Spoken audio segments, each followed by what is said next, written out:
Stories. I love stories. Starting at once upon a time, the memory so sublime. Stories. I love stories. Streaming from ancient histories to celebrant jubilees. Stories. I love stories.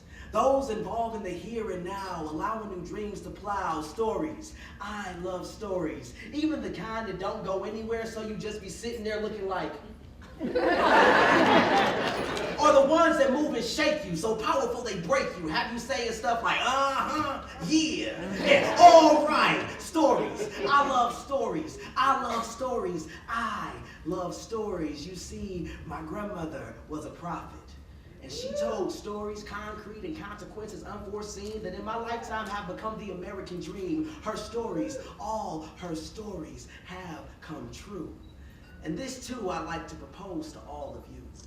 MLK did not write speeches. He wrote stories that inspired people to fight for change, as did Ellington Hughes and Malcolm X, to the Purple Haze stories of Jimi Hendrix, and even some names that are more popular today, like Nicki Minaj and that Canadian punk Drake. They write stories. I love stories. Watching them, living them, learning them. Stories. I love stories. Writing them, being them, seeing them. Stories. I love stories. I love stories like the old school fables about people who flew, or voyagers in a land anew.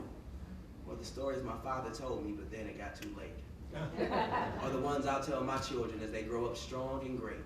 Stories. I love stories. I love stories. Someone once told me that storytelling is the original discipline in which the entire human instrument is engaged and available in every moment.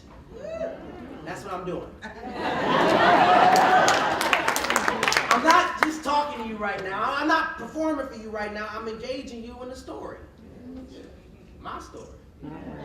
And I know in art that sometimes the stories I share aren't always mine, but if I can find myself in the story, then that's just fine, because you can still see me, and I still got you. And we're working together to pull something through. And so I encourage you to tell your stories. Keep these dreams alive, because discontinuing this tradition is intellectual genocide.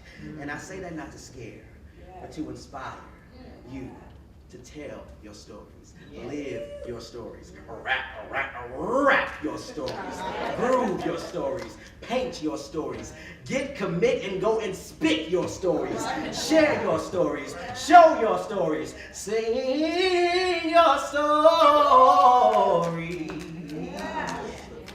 The bottom line is that I love to live. And see, I live to learn everything there is to know about anything. And until I do, I won't be through. If I'm not learning, I feel deprived. If stories aren't being told, I am not alive. So if you got a story to share, I'm there with your permission.